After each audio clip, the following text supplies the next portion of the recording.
Sanders. Get fun, in-depth coverage and analysis from the latest in professional wrestling in AEW, WWE, NWA, Impact Wrestling, or the world of entertainment. From hit TV shows to your favorite sports like the NBA or NFL. All things music, movies, and beyond, while trying to make sense of this crazy world we live in.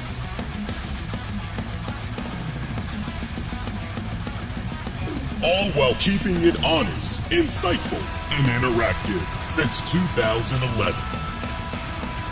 And now your host, live from the nation's capital of Washington, D.C., Lee Sanders.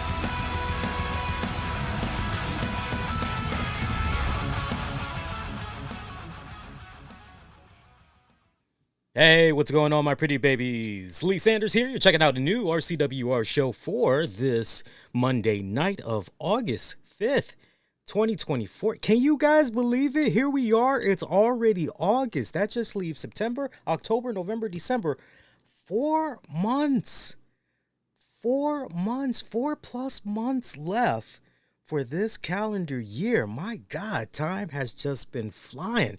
I tell you what, I hope you guys had a fantastic weekend, and depending on where you live, you've been staying nice and hydrated, because the heat wave, man, it just continues to rock and roll.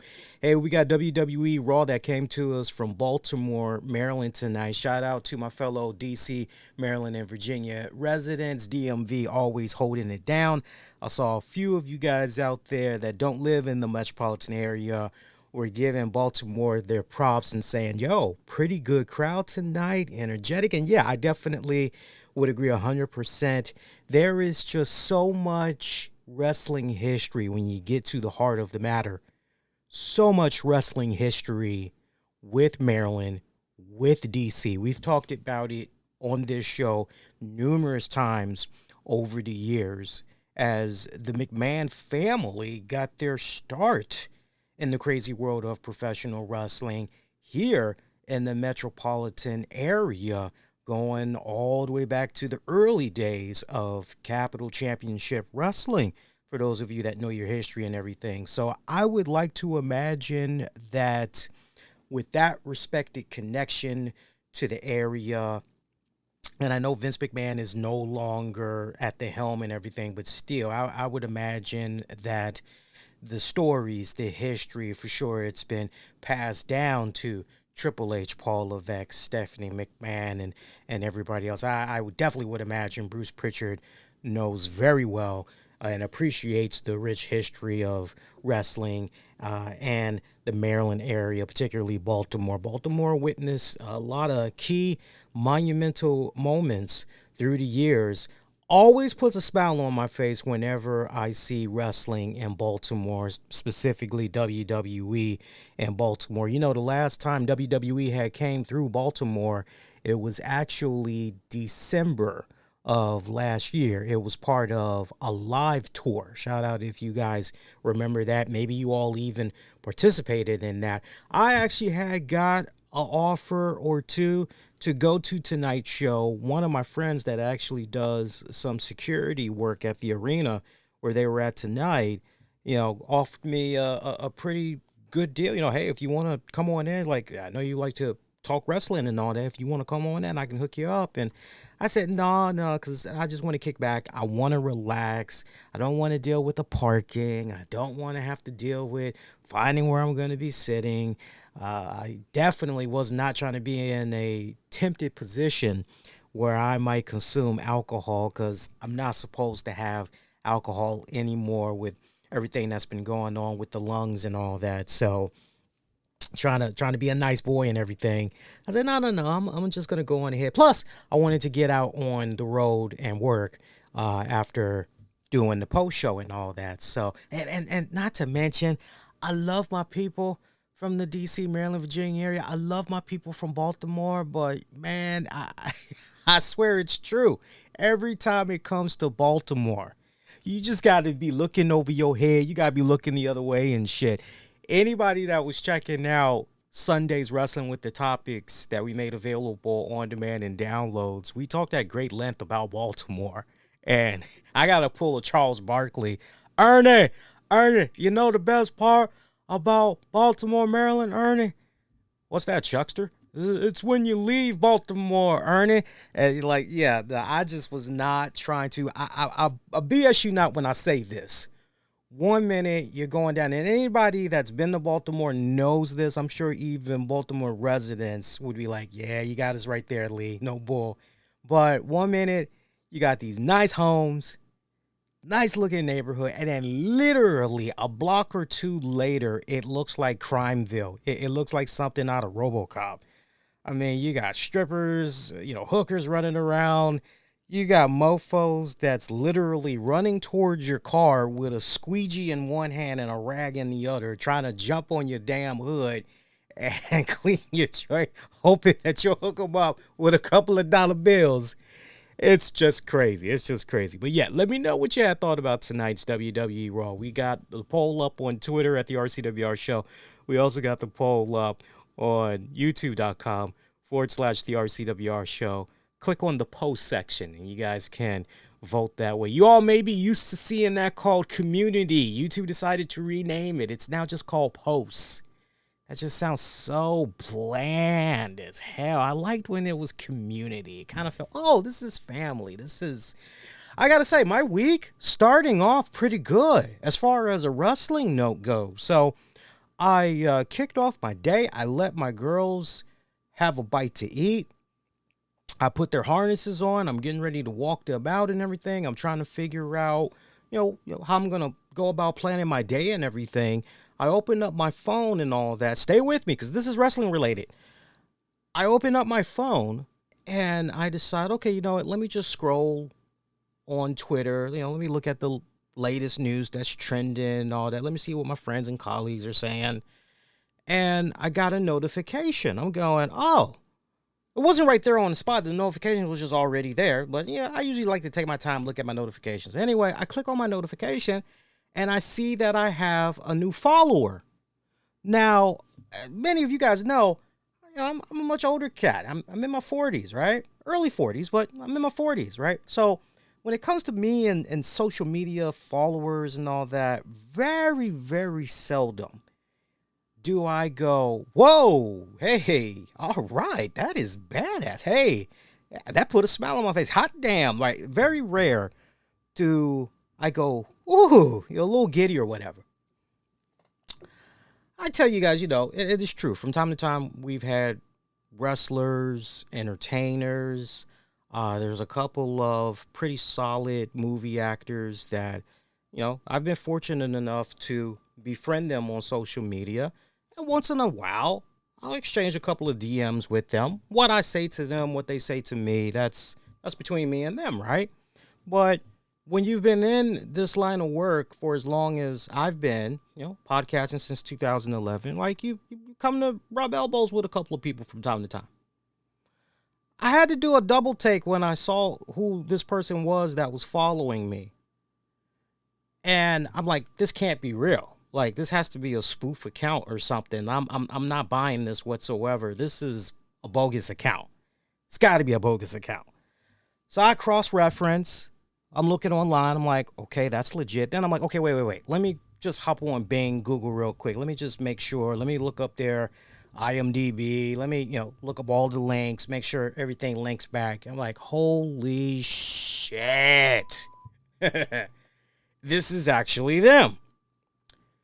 Your man got followed by John Cena.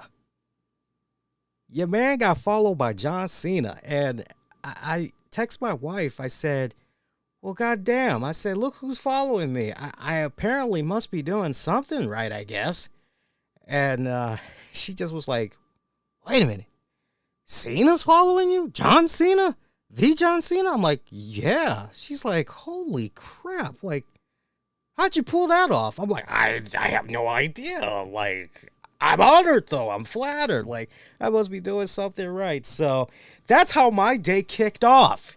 Believe it or not. I know some of you guys are hearing that. You're going, Holy crap, what a badass way to kick off the week. Like, I got a good feeling today, as far as the rest of the week goes. It's going to be one of those. I can feel it. So, no, truly humbled. It was awesome seeing that. It warmed my spirit, legit. It warmed my spirit. Definitely honored, appreciative, all that good stuff. Like I said, very rare I mark out over something like that. And that's not me throwing it in anybody's face. That's not me gushing, yeah. Because I know some people, they like let that crap go over their head. My mindset has just always been, treat people the way I want to be treated, and that's treat them with respect. That's always been my mindset. Even if I get disrespected, even if I get insulted or whatever, as I've gotten older, I've just gone, okay, you know what? I'm just going to take the high road, and I'm just going to kill you with kindness. Even if you don't return it back, I'm just going to kill you with kindness, and I'm just going to keep it moving along, right? So, yeah, kind of cool. So, Raw was in Baltimore. We're going to do a very short show tonight, by the way, because as far as wrestling news goes, not really that much, because everything was just SummerSlam week. And we actually, me and Tams, when we did Wrestling with the Topics, the main theme for that show, I mean, we went kind of a little bit all over the place for those of you that are used to checking out that series. But a big bulk of the show was talking about SummerSlam. There was some SummerSlam related news that we covered on there and everything. So, not really that much has transpired since SummerSlam weekend, which, by the way, I do want to take one final look at the tally results for SummerSlam, because I asked you guys to cast your votes. And just one more time, want to poke in here and see how you guys have voted. Shout out to you guys that voted, whether it was on YouTube or you guys voted via Twitter. I'm seeing how you guys have voted via Twitter, just to pull that up.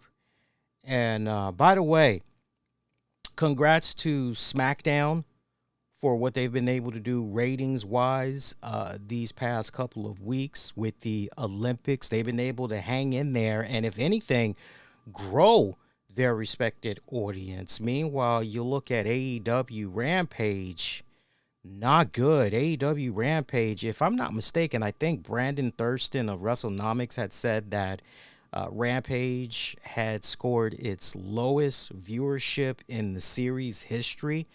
I believe the number was around 280 something thousand. I jotted it down real quick because I just was like, whoa, say what?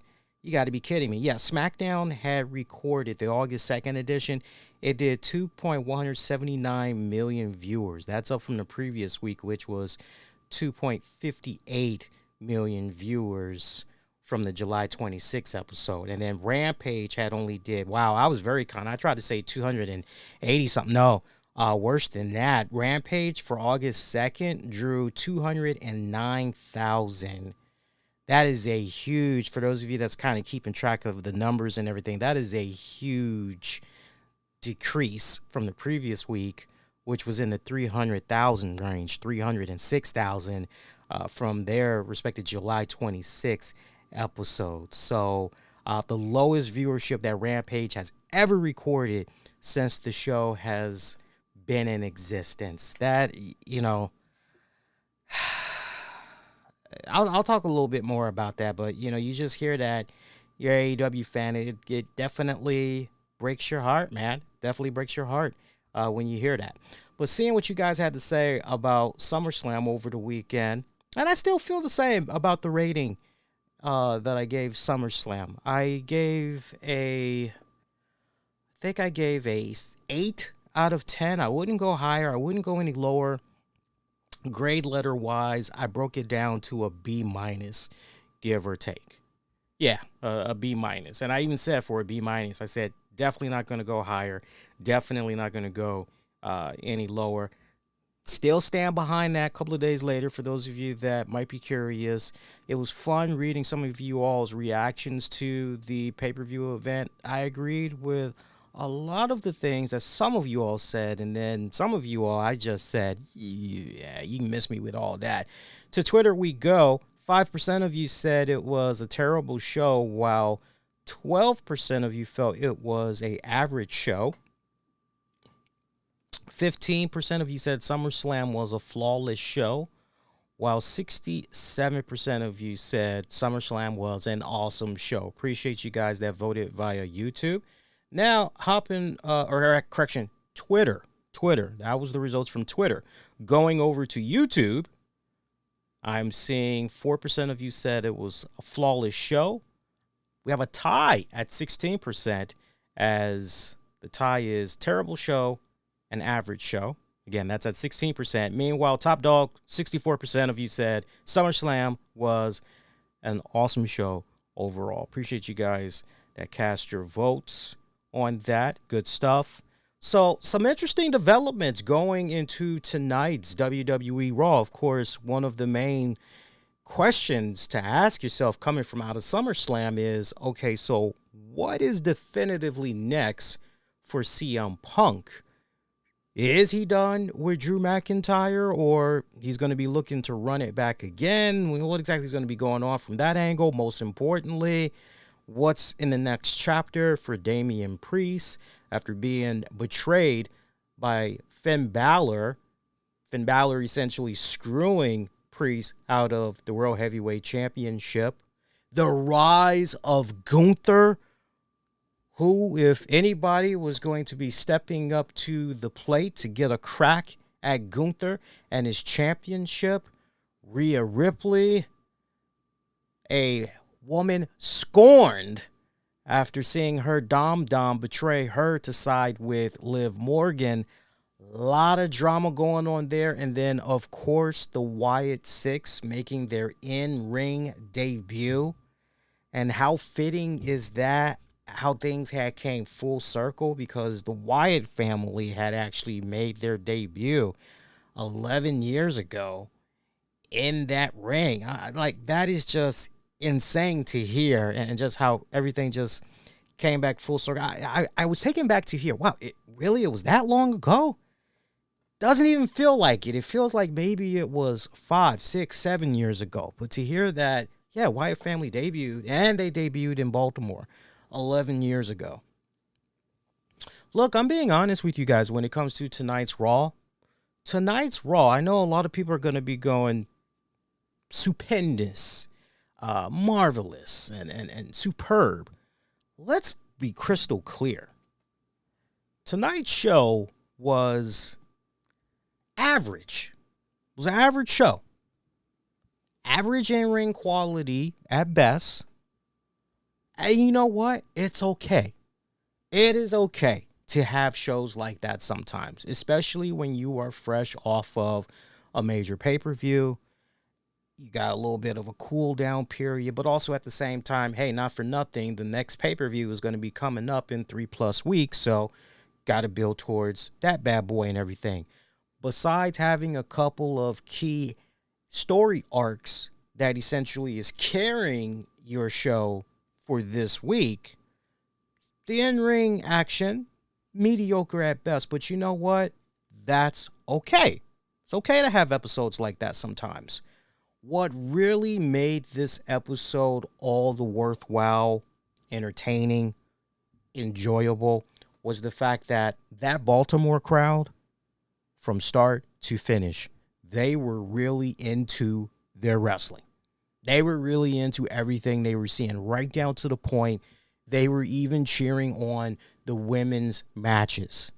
They were even into that. And I know that there's a decent amount of you guys, I remember one fan was very, very blunt about his thoughts on Zoe Stark. But Baltimore, they did not care. They were happy to see any and everybody that was coming out there to perform for them. So it gave the show a little extra bit of a boost, if you will. And I think that's cool. I think that's cool for those times when you have yourself a mediocre show and everything. So we were talking about Damian Priest and all of that stuff. As far as the next chapter of Judgment Day, well, it looks like officially Rhea Ripley and Damian Priest has been kicked out of Judgment Day. I mean, you can't make this stuff up, man. You just cannot make this stuff up. as Damian Priest came out at one point during the night demanding for Finn Balor to bring his ass on out there so he can catch that ass beating, and telling him straight up, look, you've had this coming to you, because it's not even a case where I lose the championship. I don't even really care about that, but it's the fact that you didn't just hurt me, but you hurt my new family, which is the WWE fans. And so he pretty much wanted for Finn Balor to come out and catch the beatdown that he had coming to him. Now, remember what we had talked about on the SummerSlam post show as far as why Finn Balor? Why? Like, what's going on here? Why did you do what you did there? Finn Balor would appear via Titantron, and he revealed why he did what he did, and it was almost similar to what I laid out on the SummerSlam post show. Shout out if you guys recall what I said. But Finn Balor tells Damian Priest straight up, nah, man, you know what? When it's all said and done, you can try to blame me all you want, but you pretty much brought this upon yourself. And he counted the ways. He said everything changed once you won that World Heavyweight title. Remember what you had said to me when we first got together with Judgment Day? We're all equal. We're all this, right? Not just one individual and all that. No leaders. But when Damian Priest became the world champion, everything pretty much had got to his head. And then Finn Balor recalled when he almost became champion and came, but so short. And it was essentially because Damian Priest inadvertently screwed him over. And he reminded Damian Priest, do you know what you said to me at that time when everything was said and done? You told me to man up. So that's exactly what I did for a whole year. So basically, he was working up the nerve, I guess you could say. So Finn Balor drawing it out clear as day, as he decided that he was going to wait until Priest felt safe and very comfortable and essentially forget about Finn Balor as far as being a threat to his championship, and struck when it counted the most. Finn Balor, right there, stabbing him again and again and again. And then they did this great zoom out where we saw J.D. McDonough, Carlito, Dom, Liv Morgan. They're all right there standing behind Finn. And you just go, oh, the ultimate dagger in the back and in front, gut, chest. Oh, good stuff right there. Damian Priest looking extremely pissed off, storming out of the ring, trying to go find those guys. Nice touch. I loved how all of that played itself out. I got to admit, there was part of me that was hoping selfishly that Judgment Day would continue to go on in some form. But the writing was kind of on the wall that this was going to happen, right? I mean, when you really stop and you play it back in your mind, you're going, there's no way that this is going to continue. Especially with the way Liv Morgan was injected. Liv Morgan, you can look at her essentially as one hot virus that was put into some software, this being Judgment Day. That's literally how it went down. And it was essentially the hostile takeover when it's all said and done. But I mean, it's really, when you take a step back and you really think about it, it's beautiful storytelling. It's beautiful storytelling from the standpoint of, here comes this hot babe that comes in there, and she tries to make all the boys feel good. And how does she do that? Well, besides being a nice piece of good eye candy, she comes in there and she showers them with gifts. She showers them with gifts. And I got to be honest with you all. What man or woman does not like to be pampered? I mean, seriously. And if the only thing that person is guilty of every single time they come around you is they're pampering you, and you got this other person, why are you allowing them to pamper you? Why are you taking those gifts? Give that back. And it's kind of like, well, dude, what have you ever given me? Like, seriously, besides just barking off at the mouth, what have you done lately? So that did not work in favor of Damian Priest or Rhea Ripley. The fact that Liv Morgan was able to come in there, shower them with gifts, treat them all cool, treat them all with respect. Damian Priest, Rhea Ripley, why is JD here? What the hell with JD, right? At least as far as Damian never wanted JD in there. Think back to when Carlito somehow found his way in there. Pretty much the same thing. Even to the point when Rhea Ripley would show up. The hell is going on here with this Carlito guy? Like, how do you explain this? What's he doing here? And then you have Dom and them. Oh, it's a long story. Explain it to you later. It's just we explain it to you later. Don't worry about it. Like, each time Rhea's like, what the hell is this guy doing here? Like, seriously, get this guy out of here. Every time you turned around. So, and meanwhile, Liv Morgan, hey guys, what's going on? Right? I hate to use this analogy, but that's what makes this story arc so damn good on so many levels. If you neglect and abuse your animal long enough, and somebody else comes along, and they freaking, and this hits close to home. This hits very close to home for me, and I'll share with you in a little bit.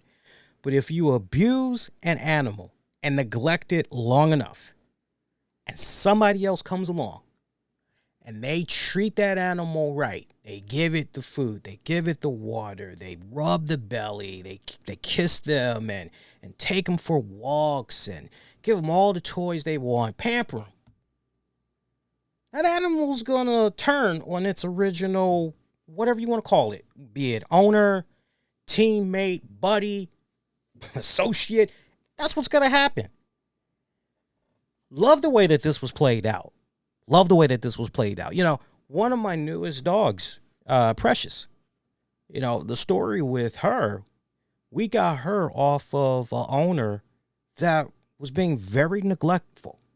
Thank God, as far as we can tell, not abused, but definitely was neglecting Precious as far as the essentials, going out for the walks, the food. When we got Precious was a skinny thing. She was a skinny thing. And from what I understand, was not groomed properly. Checked out her teeth, and I was very surprised that her teeth were on point. Nice, pretty white and all. It's like, okay, well, at least they did something right. And when we first got her, she was very apprehensive, for the first handful of hours. Kind of kept to herself. But then she kind of understood very quickly. She's very smart, very smart. Same day that we got her. It took her a couple of hours, but she kind of realized once she got the lay of the land down, okay, these guys actually don't mean no harm, and these two, and she kind of figured out somehow those were her sisters. She got comfortable real quick. Then when she started seeing, okay, this is the eating schedule. Okay. Wow, we go out for walks. Oh, okay. She got comfortable so damn fast. It wasn't even funny. I was happy to see it. I was happy to see the transition. But that's what's going to happen ultimately. That is what's going to happen ultimately. You keep treating a person a certain way, yeah, they're going to defect. So this makes this whole Judgment Day arc kick-ass. I love it on so many levels. Now, you got Damian Priest on this revenge tour. So obviously, the way we have flipped this script here, we've got Damian Priest now chasing after Finn Balor, trying to make all the members of the Judgment Day pay. But he is just one man. And we did see later on in the night, there was a match between he and JD McDonough. JD getting his own little vignette, talking about how he's always felt disrespected by Damian Priest. And it's like, yeah, but if we're really keeping tabs at home, Damian Priest, he maybe didn't want you off the break, but he did give you opportunities to get into the ranks. And if we're keeping score at home, R-Truth should honestly be a member of Judgment Day, okay? I mean, we can definitely testify to that, right? So ultimately, a match between Damian Priest, JD, that pretty much ended in a DQ victory for Priest as Finn Balor attacked him from behind. I love how Damian Priest just sold that, you messed up, right? You messed up. I'm so going to get my hands on you. I'm going to tear your ass up. I love seeing all of a sudden the rest of the Judgment Day members get the beat down on him. Even Liv Morgan coming in there doing some stomping. Then you got Rhea Ripley come out trying to extract revenge. That's when it pretty much... Damian Priest did most of the damage until he got attacked there by Dom. Liv was getting in some licks. Then you got Rhea Ripley come out there. Liv Morgan hauling ass. Rhea managed to grab her for a little bit, was getting ready to set her up, but Dom grabbed her in time, and they hauled ass. So, the way this is looking right now, I don't know if it's going to happen at Bash in Berlin. You guys sound off and give me your thoughts. But the way this is kind of looking right now, is it safe to say, here's the question, is it safe to say we're going to see some type of an intergender match between Dom, Liv, versus Damian and Rhea? Is it safe to say maybe we're going to go in that direction or what? Sound off. Let me know what you guys are thinking there. Now, I'll tell you this much. As it stands right now, you've got Rhea and Damian. They're just two people. Look at what you got going on over there on that other side of the new Judgment Day. Strength in numbers. Not sure if maybe you go ahead and you recruit Jey Uso into the mix. Maybe Sami Zayn. You bring him in there as well. I'm trying to think who else you might be able to slide in there. Or is that maybe all you need? Is that maybe all you need? It's kind of one of those things. I'm curious what's going on with Ricochet. Is Ricochet done with WWE, or he's been given some time to recharge his batteries and all that, enjoy a nice little mini vacation and everything. What's going on with that? Because if he stays with WWE, you can definitely slide him right into that mix with no problem whatsoever. He was really starting to catch on to the point, I know for some of you, the listeners, you all were starting to recognize him and say, yo, Lee, Ricochet's really stepping up. I know there's even a couple of you guys that said to me, do you think Ricochet could be a world champion before the year is out? Like, the guy's on the rise, man. What do you think? You think maybe he can get the Money in the Bank briefcase? What's up? So if he decides he wants to go another round with WWE, or he's already decided that he wants to go another round with the WWE, then you could definitely slide him perfectly into this whole Judgment Day mix that's coming about. So, but when it's all said and done, make no mistake about it, definitely on this night going forward, Damian Priest, Rhea Ripley, now overnight, baby faces. I'll tell you what else creatively was just badass too, by the way, which is nice. Notice the loose flow that we're going about this. We don't have to always just go in a specific order, just whatever comes to mind. Gotta say, another great thing that they did tonight, the introduction and proper utilization of big men. I'm looking at you, Bronson Reed. I will give Bronson Reed his freaking props. I said here on this show many times over the months, yo, Bronson Reed, he looks like a big old cuddly teddy bear. Kind of hard for me to take this guy seriously as a monster. And I know that kind of rubs some people the wrong way hearing it, but doesn't mean what I say is the absolute truth, is the absolute gospel, and that's right, over and done with. We're no reason to debate. Like, that's it. But my feelings for many months, man, it's hard for me to take this guy seriously. And I know some people are going, oh, but the stuff that he did in TNA and on the Independent, I'm like, yeah, I know, but didn't really do anything for me. Boy, I tell you what a difference one show makes. What a difference squaring up with a particular opponent. What a difference all of that can make overnight. Bronson Reed, in my eyes now, going forward, overnight tonight became a legit badass threat. He became a legit kick-ass big man. I love the segment there that he had with Seth Rollins. I love the spontaneity of it. Because, if nobody had that on their bingo card. Let's be specific. Nobody had that on their bingo card. So to see Bronson Reed come from out of nowhere, beating the holy living crap out of Seth Rollins, delivering not one, not two, not three, not four, not five, but 6 tsunamis from the top rope. And I remember after the second one, I'm going, okay, this is badass. And Rollins is doing a fantastic job selling the hell out of this.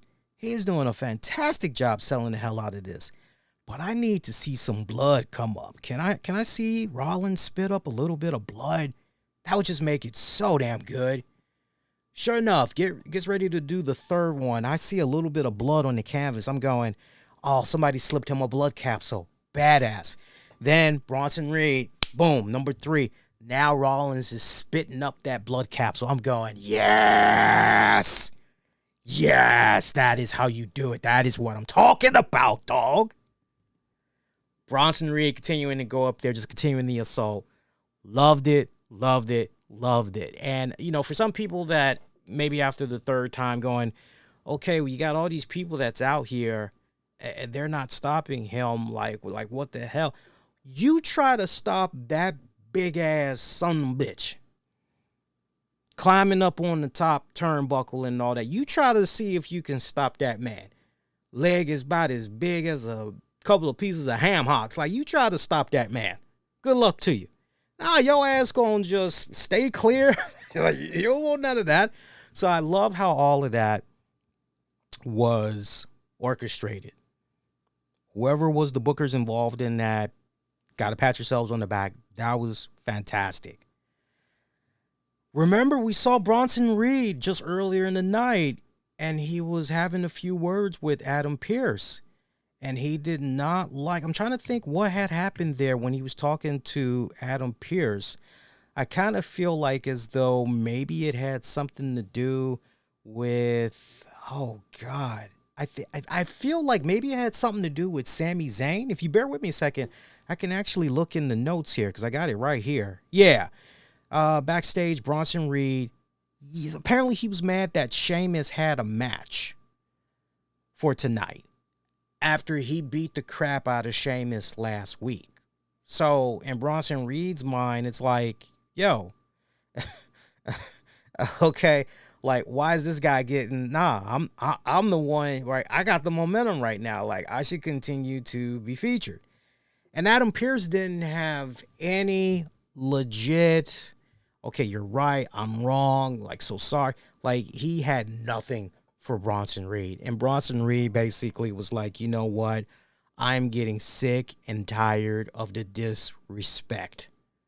I see right now that if I want to get to the top, I'm going to have to create my own path because you ain't doing it. You say you about opportunities and all that. You ain't about it. So to see later on in the night, Bronson Reed come out and destroy the hell out of Seth Rollins, badass. Especially given the fact that it came from out of nowhere. Orchestrated very beautifully because Rollins comes out to interrupt a CM Punk promo. As CM Punk is out there, and you're thinking, okay, CM Punk, what's going on here with CM Punk? What's next? Surely you're going to want some more of Drew McIntyre, which he said he's ready for a round 2 and everything. But what made CM Punk so giddy and everything is the fact that he was able to make it to this match, to this fight against Drew McIntyre.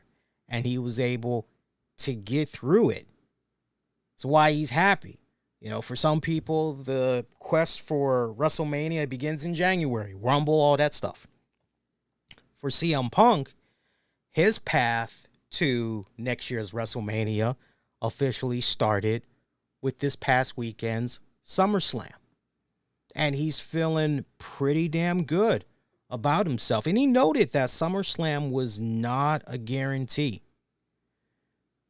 He talked about the fact that with his latest injury, the talk was 9 months, and somehow, knocking on wood, he was able to come back in basically 5 months.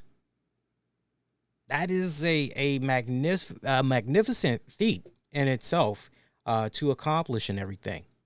Talks about there's a big man walking around here that hurt him, and you know what? Stuff like that. It happens and everything. But overall, he's happy because he's back. He was a part of SummerSlam. As far as he's concerned, his road to SummerSlam, to WrestleMania, it started with Saturday's SummerSlam. He's ready for a round 2 with Drew McIntyre, but then he hears the music of Seth Rollins. I love how CM Punk, every time he gets interrupted by Rollins, I love when he just talks those little nuances. It just gut reactions. I love. You got to go back to see what I'm talking about. If you got Raw on your DVR, you'll peep what I'm talking about. Rollins comes out, not a man of very few words. He's wearing all black. He's got some black.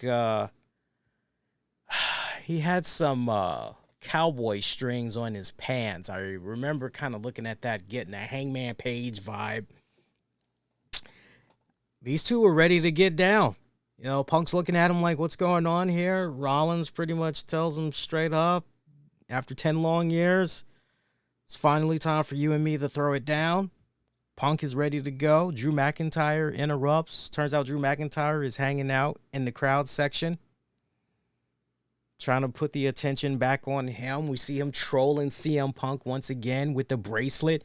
Punk chases after him, leaving Rollins at the altar when Bronson Reed just out of nowhere does that whole attack. So look, did y'all peep this out? Peep this out. It's safe to say Rollins and Punk, that's WrestleMania. That's WrestleMania.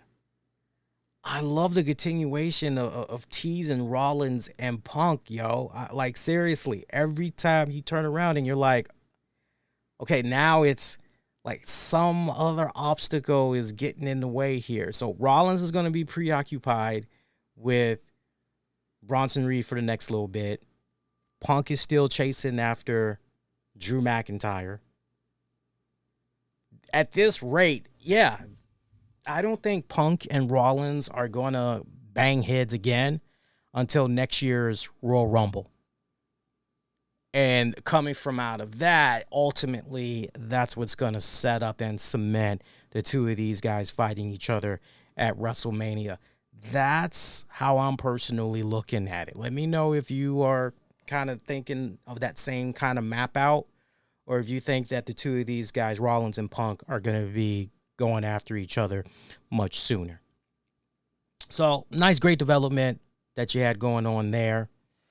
What else had went down tonight? I know we'll talk about the Wyatt Sicks in their in-ring debut in a little bit. I'm just thinking as far as story arcs goes, I think that mainly was it. I did say big men, though, right? Right, this was the night for big men. We also got introduced to Odyssey Jones, who made his presence felt, coming to the aid of Xavier Woods and New Day's Kofi Kingston there. So that was pretty badass. I did not have that on the bingo card. And the way that they introduced him was badass. I mean, he just came from out of nowhere, and he just started destroying the hell out of Testament members, even getting his hands on Karrion Kross. It was a great showing. Baltimore ate it up. I mean, they ate that, and what Bronson Reed was doing, they ate that up big time. But did you notice a little bit of what's the right word I'm looking for? His facial expression to me read, thanks for communicating, not Xavier Woods. Because you had the backstage segment afterwards when the match was over, as it was Kofi and Xavier Woods. They were taking on, hang on, I'll tell you the exact members they were taking on. They took on the Authors of Pain. And I don't think there was there was no definitive winner when it came to that. It was just, match was just pretty much thrown out. But there was a backstage segment. Odyssey Jones was chatting it up there with Kofi Kingston. And Xavier Woods had this irritated, perturbed look on his face like, what's going on here? I wasn't spoken to about this. What's up?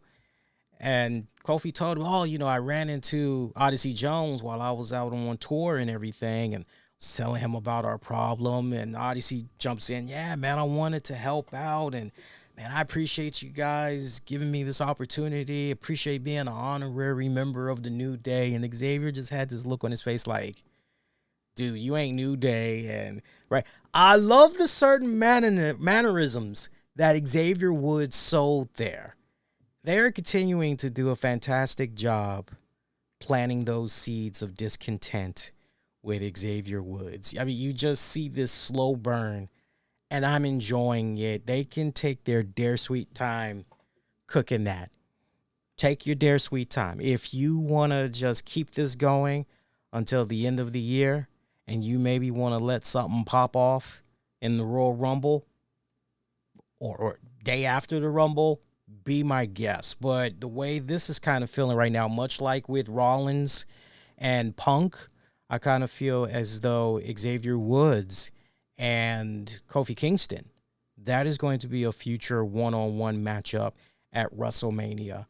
And look, for those that are not watching the kickoff shows, the press conferences, Big E has been doing his thing on those respected shows. So he's been still out there in the limelight. Man, when they get ready to incorporate Big E into that whole mix, that is going to be straight fire. I'm looking forward to that. Because he definitely, in his own respected right, might not be able to wrestle right now, but he can definitely sell the hell out of that rivalry and really add value, significant value to it in due time. So some good stuff right there. See some other action. Oh my God, I almost blanked out. I'm so glad, because we're talking about big men. Don't get any bigger than Gunther, your new World Heavyweight Champion. Love that they had him kicking off the show. First hour, commercial free. Gunther coming out there, basking in the glory and everything now that he is the new World Heavyweight Champion, but he wouldn't be able to bask in the glory that long because his party got interrupted by the Viper, Randy Orton. You're going, what brings Randy Orton here? And Randy Orton reveals, hey, Gunther, congrats. You're the World Heavyweight Champion. That's great. Championship looks good on you. But, I helped you become World Heavyweight Champion. So you're reminded about, oh, yeah, when it came to the tournament, the King of the Ring tournament, and what all had happened, and the alleged botch, and Randy Orton going, hey, Triple H, he recognized what all had went down, right? Basically, Randy Orton letting Gunther, WWE Universe, know, per Triple H, hey, definitely going to be able to run that back. Randy Orton versus Gunther. So Randy Orton was on Raw to pull that card. I mean, Randy Orton literally pulled a Uno. You think you're about to win the game? You got one card that you about to put down, and it's like, yep, that's it. I'm out. Next thing you know, here comes goddamn Randy Orton. Randy Orton hit your ass with a draw 4 card. That literally was Randy Orton tonight against Gunther. He pulled that card. It's activated. They're going to get it on at Bash in Berlin, which is going to be coming up in 3+ weeks. So that is going to be a damn classic matchup. I am looking forward to seeing that one. I have a feeling that is definitely going to be a match of the year candidate. A match of the year candidate. Definitely bank on that. Some of the in-ring action, Sheamus taking on Ludwig Kaiser, picking up a victory there. Pete Dunne trying to come in, though, with that shillelagh once again, but Sheamus saw that bad boy coming. Not this go round. But Sheamus was able to continue on with the in-ring action, pick up the victory. That's going to be a damn good banger of a match. You want to talk about physically hard-hitting when Sheamus and Pete Dunne lock it up. It's going to be some good stuff. Also, Lyra Valkyria taking on Shayna Baszler, picking up a victory too. I said it off and on the past couple of weeks, as recent as last week's show. We got to get Lyra Valkyria out of this whole mix. We got to get her out of this whole Damage Control, Shayna Baszler, Sonya Deville, Zoe Stark. We got to get her out of that whole Candice Carter, Katana Chance. Like, just get her out of, because the stench that is... I'm not feeling it. I'm just not feeling it. I was much more interested in the Lyra Valkyria character when Becky Lynch was working very closely with her, trying to give her a little bit of a rub and everything. That was more interesting. Seeing Lyra trying to have Becky Lynch's back, that was more interesting. It's a great disservice to Lyra Valkyria because she's so talented and she deserves to have the proper spotlight. She deserves so much more than what's being given to her right now, which is pretty much your side. You're just a side piece right now. You're just eye candy right now. And she's so much more than that. I mean, I saw enough of her in NXT and I felt very strongly, hey, this is definitely a superstar in the making, without a doubt. But seeing the way that this girl has been handled, you're just going, like, I know everything is for a particular reason, right? I know everything is for a particular reason, but what's happening with her right here? Now, some of you guys may say, okay, Lee, well, if you could, what would you do with this girl? Like, what would you end up doing with her? I would rather take her and insert her into the mix of what's going on with the women's titles there from Alba Fire, Isla Dawn. I know they've got Blair Davenport and everything now. I would love to see Lyra Valkyria get some type of a rub off from Jade Cargill and Bianca Belair. I think that would be much more beneficial to Lyra as far as her development and connection with the WWE audience than what's currently going on now. I mean, even you guys got to admit, what I just laid out, even you guys got to admit that has a lot more shelf life and interest than what's currently happening with her as we speak. So my fingers are crossed. I'm pulling for my girl there because I want nothing but good things to happen for her. But yeah. Let's see. Going from there, we pretty much talked about New Day, Authors of Pain already, so we can skip that one. A-Town Down Under taking on the Awesome Truth.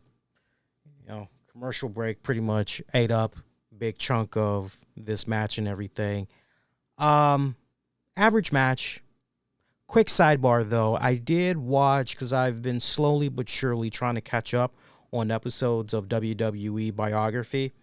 I did watch Miz's biography. For anybody that is not quite familiar with the Miz character, guys, what the hell is going on here? So we had the chat display up the entire time, and nobody's telling me. There we go. Sorry about that, guys. Damn, for like almost a past hour.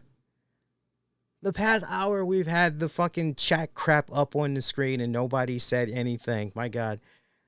I got to make sure that I'm looking at the main screen more when I am doing this. So what I'm doing, I'm trying to play around and show you guys love when it comes to you guys posting comments.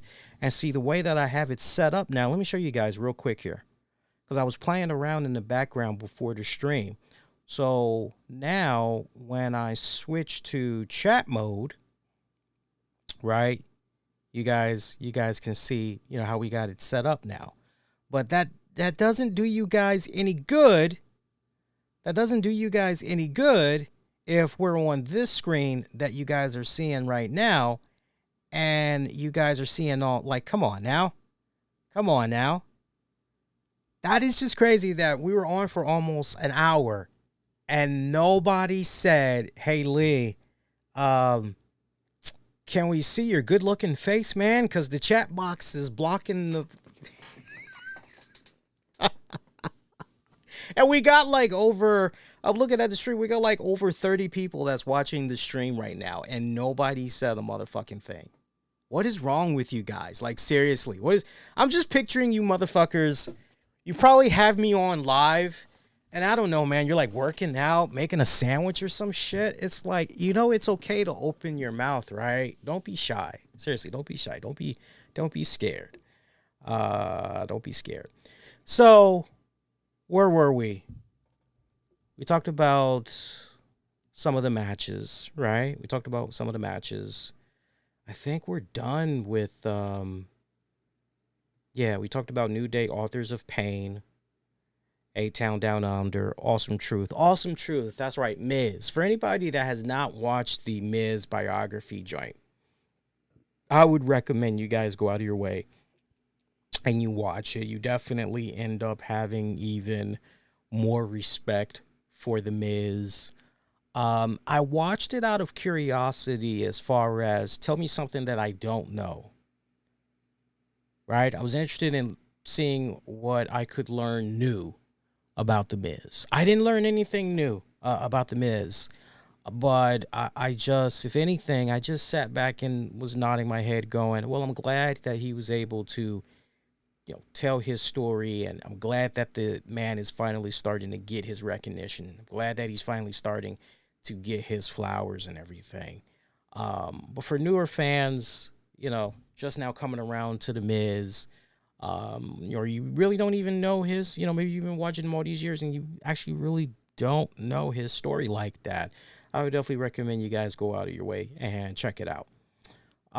Let's see. Main event match, Wyatt Sicks making their in-ring debut against Chad Gable and the Creed Brothers. So apparently they got a new name. American Made. I know I saw some people say American Males. I'm going, yeah, no. When I'm thinking American Made, I'm thinking Hulk Hogan. I am thinking Hulk Hogan. I still remember his WCW joint. He's American Made. I still remember that joint, right? He's American. Like, I'm going, nah. Chad Gable, and I'm literally just picturing the Hulkster. Well, you know something, brother? I just created American beer, and I'm just picturing him having a damn fit. I'm picturing him having a goddamn fit over the name of this. You just can't help but wonder. So, Chad, Creed Brothers, did you guys give a phone call there to Hogan? Did you ask him if it was okay, if you could, call your stable this? What's up? Anyway, great in-ring debut for the Wyatt Sicks. Everything just from the production value, the overall presentation. Great stuff. I cannot sing enough praises about how the Wyatt Sicks debuted here, them picking up the victory. I mean, it was perfect. It was perfect. Great way to close out a solid edition of Raw in front of a great Baltimore crowd. I would not say this was one of the to the point in the chat. See, now we can properly do it. Well, I would say now we can properly do it when we switch. You thought I was ending the show like bye, like bye, bitches. Nah, I'm kidding. But no, to the point that who said this in the chat, by the way? Who's saying this in the chat? Let me see here. Joe, to the point that he's making in the chat about this may have been the best Raw ever. I don't know about best Raw ever. That's, like I said, if you really, really take a step back and look at this edition of Raw for what it was worth, most of the in-ring action that you got tonight was mediocre. Even the main event match, to a certain extent, mediocre. And look, there's nothing wrong with that when it's compensated by having a really great, energetic, hot crowd. And this Baltimore crowd was it on so many levels. They really helped carry the show. Just imagine if you took out this Baltimore crowd and you did a crowd that was very quiet, pretty much on hands and needles. Like, wait a minute, are you sure that we're coming off of a SummerSlam pay-per-view? Because the way these fans are acting, like what the hell's going on here? This crowd really carried this show for all 3 hours. So if anything, my real MVPs of the night, the Baltimore crowd, without a doubt, because without them, this show definitely would have been dragging on so many levels, for sure. Hey, let's see what you guys had to say about Raw. By the way, I got the polling up on Twitter and on YouTube at the RCWR show. Let's see how you guys have voted. Let's go to Twitter first. And let's see how you guys voted. Right. So you got 4 options. You got terrible show, that Baltimore crowd good, average show, awesome show. Right now I'm seeing 7% of you said that Baltimore crowd good. 3% of you said it was a average show. And top dog right now, 89% of you thought this week's Raw from Baltimore was an awesome show. Appreciate you guys that voted via Twitter. Now let's see what you guys are saying. YouTube. YouTube.com/the RCWR show. Click on the posts section. Got a tie at 11%.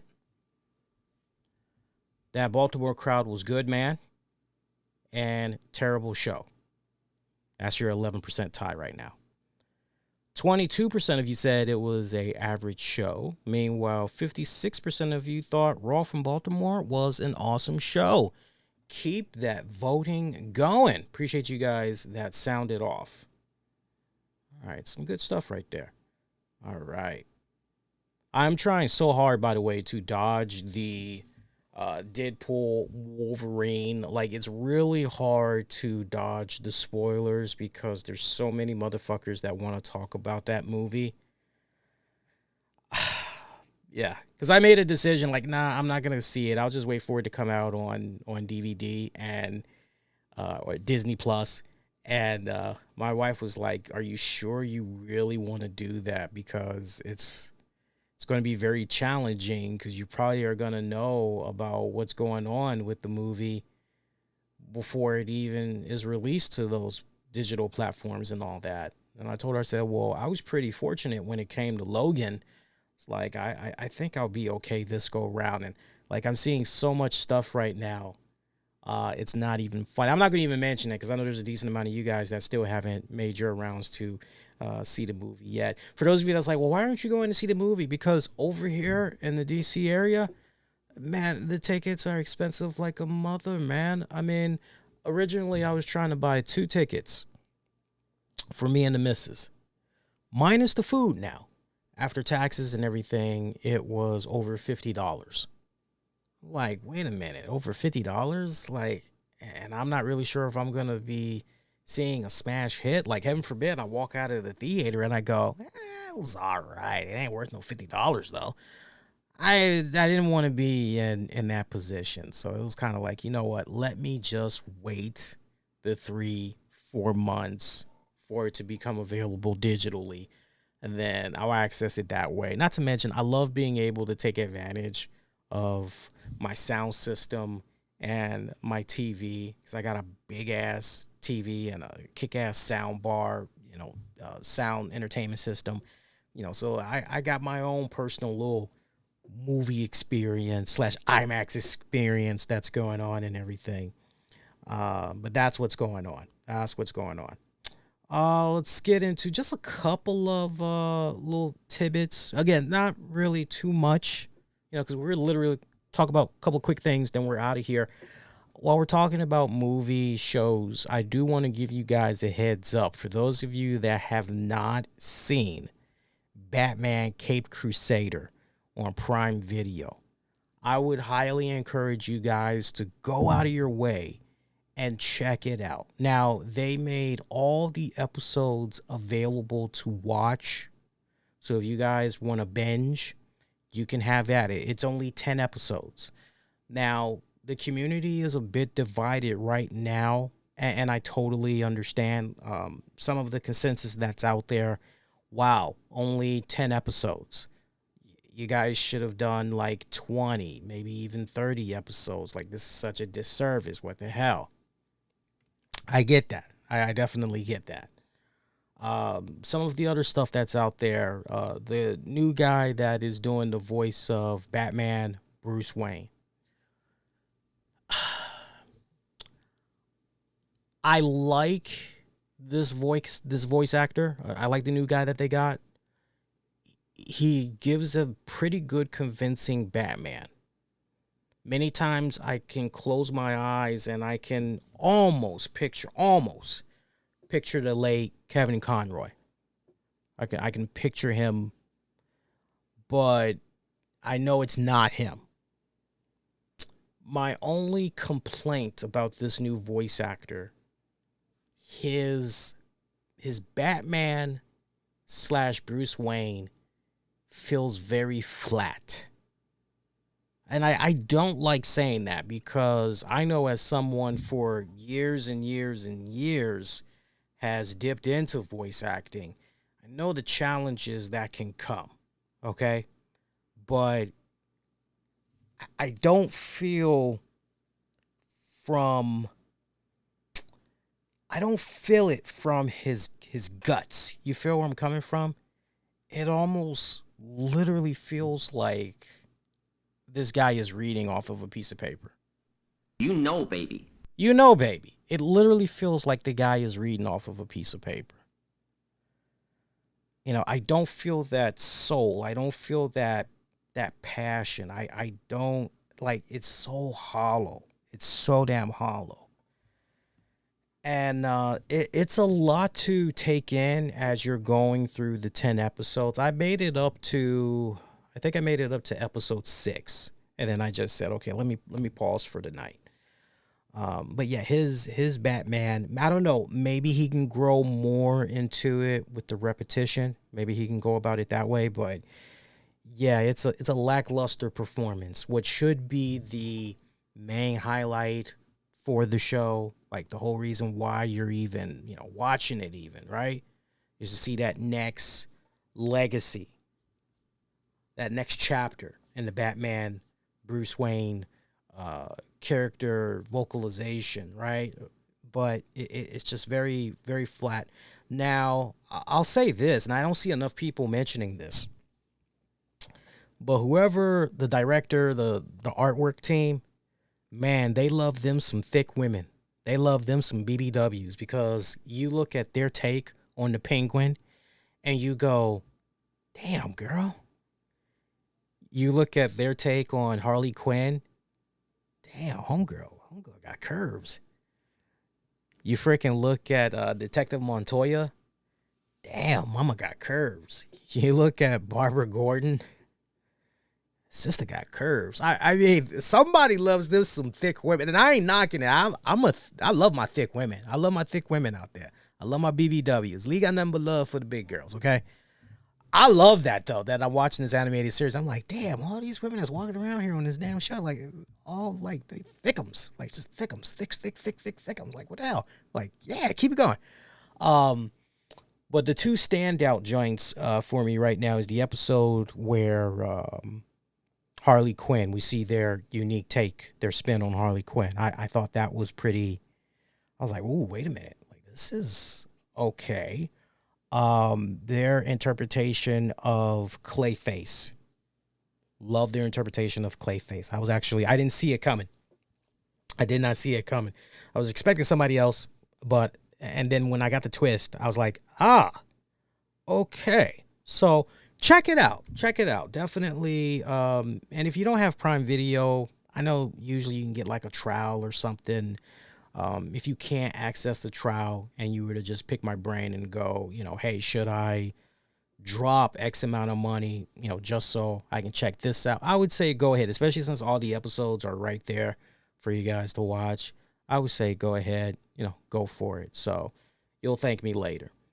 Let's see. Oh, we're talking about that. I got switching it back, going back to some wrestling news. I don't know if you guys had heard about this, but there is a movie supposedly in the works about Hulk Hogan versus Gawker. And apparently Ben Affleck is very interested in playing Hulk Hogan. Now, I know a lot of people, they hear that and they start chuckling and all that other good stuff. And you're like, what the hell? But let's not forget, when it counted the most, we're talking Batman. When it counted the most, Ben Affleck dedicated himself. He put on the muscle. He put on the bulk. And he did Batman pretty damn good. I'll tell you something else that a lot of people sleep on as well. For those of you that have never seen Ben Affleck in 2006 Hollywoodland, that is one of my all-time favorite Ben Affleck movies, just from a performance standpoint. Ben Affleck did a phenomenal job in tapping into the late George Reeves. That's right. That was the Superman for the live action black and white serial back in the 1950s.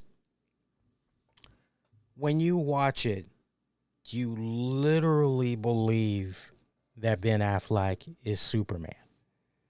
Phenomenal job with the casting of that and everything.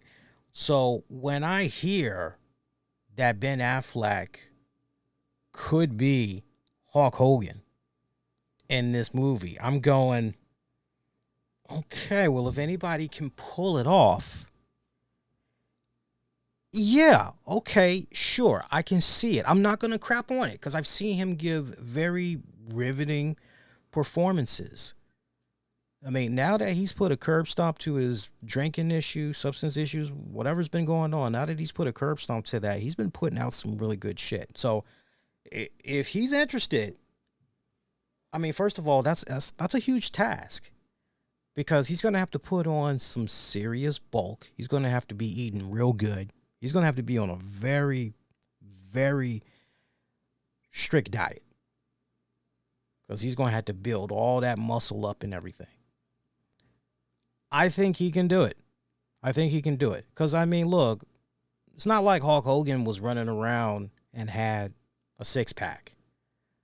I mean, it pretty much was just big shoulders, big chest, big arms. So, right? Okay, cool. And we're talking about the later part in the Hulkster's career and all that. Yeah, I think he can pull it off. He can definitely also tap into that dark space that Hogan was in when all of that crap was going on.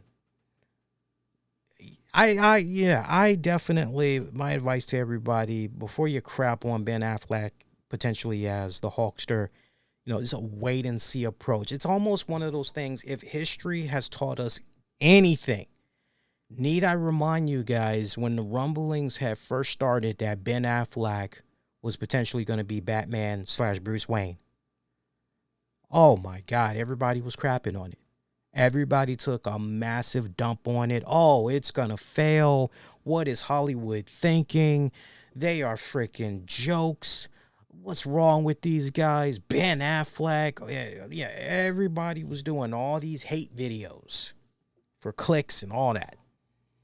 And then once we had got our very first still shot image of Ben Affleck in the Batsuit, boy, did that silence a decent amount of folks. But you still had those going, I'm still not convinced. Nah, man, nah. And then when the movie finally dropped, when it counted the most, those same motherfuckers, I was wrong. No. They didn't do that. They were, yo, man, that was a shit, man. That was good. That was some good shit. Like, whatever. So, wait and see approach. That is my best advice to you guys out there. But apparently, as far as the director goes, I don't know if you guys heard this, but there's a report floating around that Gus Van Sant has been tapped to direct this movie, which has the working title called Killing Gawker. Now, if you know your movies, Gus Van Sant, he should sound familiar, but because he's the guy that directed Good Will Hunting with Robin Williams, Matt Damon, Ben Affleck. And, that won like a ton of awards and all that. So, if this director is going to be involved in this, like, I think this is definitely going to be something really, really good in the making when it's all said and done. So, to be continued. But, yeah, this is going to be picking up right around the time when the Hulkster tried suing Gawker, the whole tape that was leaked and, that whole fiasco. And look, you don't have to put two and two together to say, safe to say the Hulkster's not going to be involved in this. Yeah, you damn right the Hulkster's most likely not going to be involved in this. He's trying to do his whole get born again Christian routine and his American beer and support his buddy Trump in 2025 and all that other loveliness. So, yeah, he probably does not want to comment, be what's the word I'm looking for? Be a consultant on this project. No, he probably wants to stay as clear from this as humanly possible. No involvement whatsoever. Which would suck. Which would honestly suck, especially if the way Matt Damon and Ben Affleck are trying to approach it is, we want to get all accounts. We want to make sure that no stone is left unturned. We definitely want to have the most complete picture as possible. But I'd be shocked. I'll be honest with you guys, given where the Hulkster is trying to be in his life right now. I'd be shocked if he even opens himself up to be a consultant for this movie. Speaking of the Hulkster, he was quoted in a recent interview where he was giving his list of opponents he would like to face in the ring if he could get in the ring today. He mentioned Roman Reigns, CM Punk, and Seth Rollins. Yeah, if there was ever a time to make some money, yeah, with those guys for sure. But no, seriously, I mean, if we're dealing with a Hulk Hogan, if we can get the Hulk Hogan, like time is no issue, all that, right? Let's go ahead and let's meet the Hulkster halfway here. If we can take the Hulkster that first came back to the WWE with, if we can get the Hulkster that came back to the WWE with Scott Hall, Kevin Nash, if we can get that Hogan,